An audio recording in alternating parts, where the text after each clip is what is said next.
नमस्कार, आप देख रहे हैं क्राइम 24 आवर्स और मैं हूं आपके साथ ज्योति कनौजिया। आइए नजर डालते हैं दिन भर की फटाफट खबरों की ओर। महाराष्ट्र के उप मुख्यमंत्री देवेंद्र फडणवीस ने उद्धव बालासाहेब ठाकरे वाली शिवसेना के नेता संजय राउत पर बिचौलिए होने का आरोप लगाया है।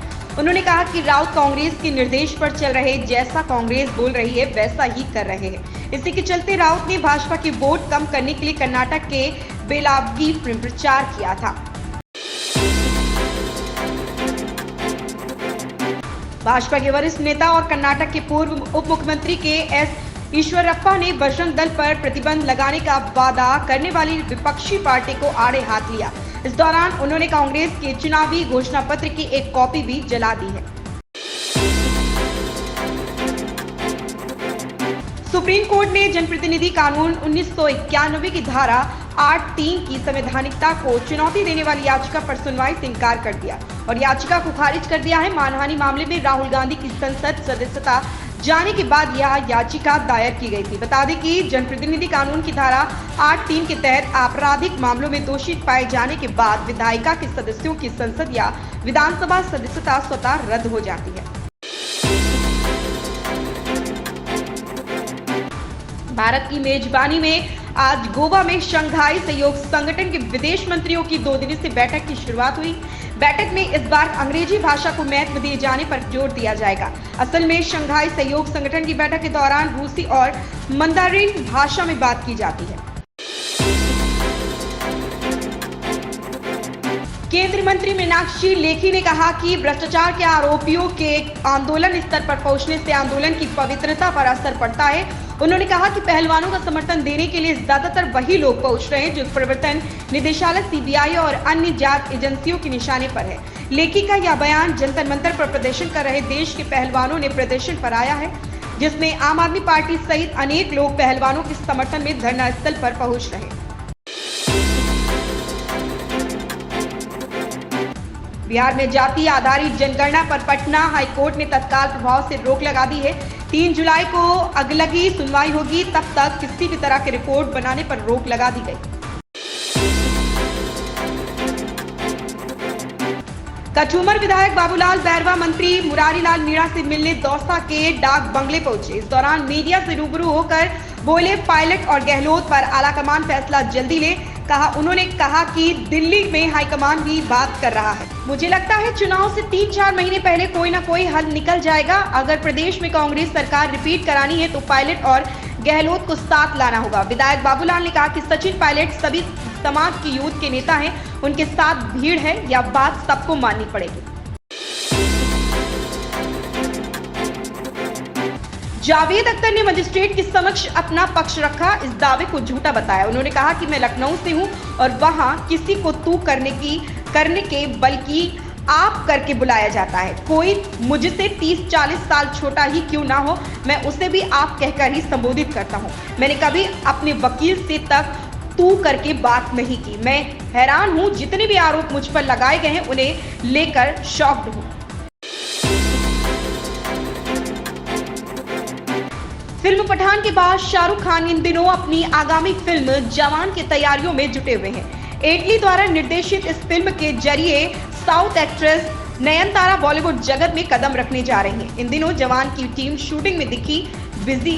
इस बीच खबर आ रही है कि शूटिंग के सिलसिले में इन दिनों नयनतारा भी मुंबई में है। प्रियंका ने साल 2000 में मिस वर्ल्ड प्रतियोगिता का खिताब जीता था। एक इंटरव्यू के दौरान एक्ट्रेस ने मिस वर्ल्ड बनने की अपनी जर्नी को याद किया। उन्होंने कहा कि मिस वर्ल्ड ब्यूटी पेजेंट का हिस्सा बनने से ठीक पहले वो अमेरिका से लौटी थी, इसलिए खुद को लेकर उनके काफी उच्च विचार थे। मायावती ने खुद मतदान के बाद जनता से भी मतदान की अपील की है। उन्होंने कहा कि हमें यकीन है कि जनता बसपा का साथ देगी। बसपा सुप्रीमो मायावती ने यूपी निकाय चुनाव के पहले चरण के लिए लखनऊ में मतदान किया। उन्होंने जनता से भी वोट करने की अपील की है। मैनपुरी जिले के 10 नगर निकायों के लिए 281 मतदेय स्थलों पर मतदान शुरू हो गया था। पहले 2 घंटे में कुल 11 69% मतदान हुआ। वहीं पुलिस और प्रशासन पर एक तरफा कार्यवाही के आरोप भी लगते रहे। शहर में जहां मुस्लिम मतदाताओं को वोट डालने से रोकने के आरोप लगाए गए, तो वहीं भोगांव में प्रत्याशियों के पतियों को पुलिस ने हिरासत में ले लिया। नगर निगम चुनाव में मुख्यमंत्री योगी आदित्यनाथ ने गुरुवार को पहले मतदान फिर जलपान के मंत्र का पालन करते हुए गोरखनाथ स्थित इंग्लिश मीडियम प्राथमिक विद्यालय के बूथ संख्या 797 पर अपने मताधिकार का प्रयोग किया। इस आदर्श मतदान केंद्र के बूथ पर पहुंचे मुख्यमंत्री अपने बूथ के पहले वोटर भी बने। नगर निकाय चुनाव के पहले चरण की 10 नगर निगम में भाजपा ने 2017 का इतिहास दोहराने में पूरी ताकत लगाई है। वहीं सपा बसपा कांग्रेस ने भाजपा का रिकॉर्ड तोड़कर अपनी लाज बचाने की हर संभव कोशिश की है। 10 नगर निगम में से ज्यादातर में भाजपा और सपा के बीच सीधा मुकाबला है। वहीं आगरा में भाजपा का मुकाबला बसपा से है। एनसीपी नेता शरद पवार ने हाल ही में अपनी आत्मकथा जारी की। अपनी इस आत्मकथा में शरद पवार ने अपने ड्राइवर गामा की जमकर तारीफ की। शरद पवार ने कहा कि गामा करीब 4 दशकों से उनके साथ है और उसके रहते कभी वह दुर्घटना के शिकार नहीं हुए। शरद पवार ने यह भी कहा कि गामा उनके अभिभावक जैसा है और एक अभिभावक की तरह वह उनके खाने पीने और दवाई का पूरा ध्यान रखता है। यूपी के उप मुख्यमंत्री ब्रजेश पाठक ने नगर निकाय के पहले चरण में अपना वोट डाला। महानगर के बॉयज कॉलेज में नम्रता पाठक के साथ मतदान किया। उन्होंने अधिक से अधिक लोगों से विकास के लिए मतदान करने की अपील की।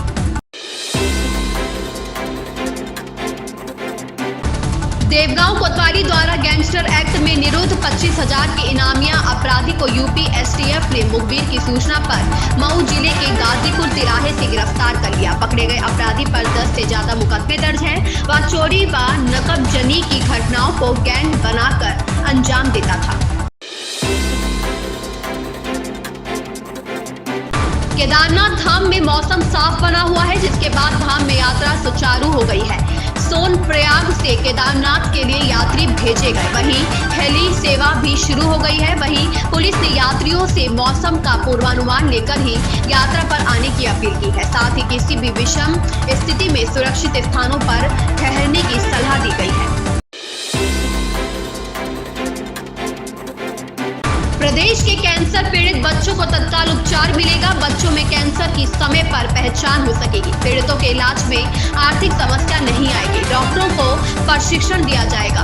केजीएमयू, एसजीपीजीआई सहित अस्पतालों में कैंसर से जूझ रहे बच्चों का उपचार होगा। मोबाइल टीम के जरिए बच्चों में कैंसर की स्क्रीनिंग होगी ताकि समय पर उपचार शुरू हो सके।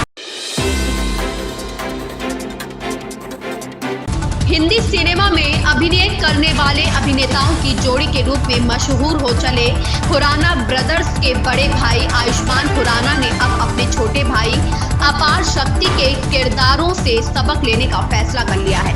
आयुष्मान जल्द ही एक हॉरर कॉमेडी फिल्म में नजर आ सकते हैं। गौरतलब है कि अपार शक्ति ने इसके पहले फिल्म स्त्री में अपने किरदार से खूब लोकप्रियता पाई और अब वह वेब सीरीज जुबली के अपने किरदार से मुंबई फिल्म जगत में एकदम से लाइमलाइट में आ गए हैं।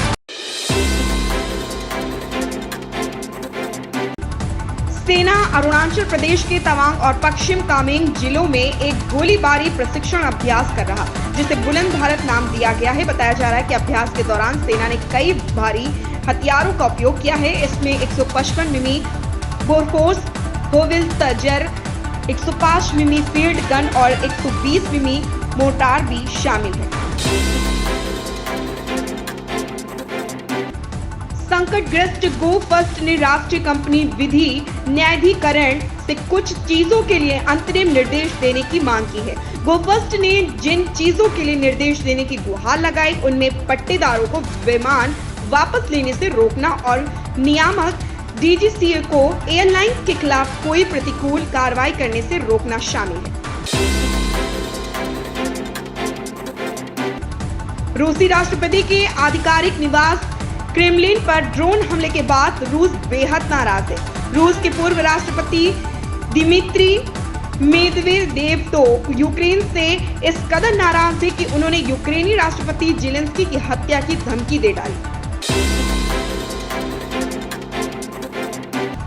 जम्मू संभाग के किश्तवाड़ के दूर-दराज इलाकों में सेना के हेलीकॉप्टर के क्रैश होने की खबर है। बताया जा रहा है कि इसमें 3 अधिकारी सवार थे। हादसे का पता चलते ही पुलिस और सेना की टीम घटनास्थल के लिए रवाना हो गई। बचाव अभियान चलाया जा रहा। राजधानी जयपुर में आयोजित ईद मिलन कार्यक्रम के दौरान सचिन पायलट ने कहा कि आगामी चुनावों में हम सबको मिलकर काम करने की जरूरत है। उन्होंने कार्यकर्ताओं को 2024 के लोकसभा चुनाव के लिए जीत का मंत्र दिया है। पायलट ने कहा कि आने वाला समय चुनौतीपूर्ण होगा। इन खबरों में फिलहाल इतना ही। बने रहे क्राइम 24 आवर्स के साथ।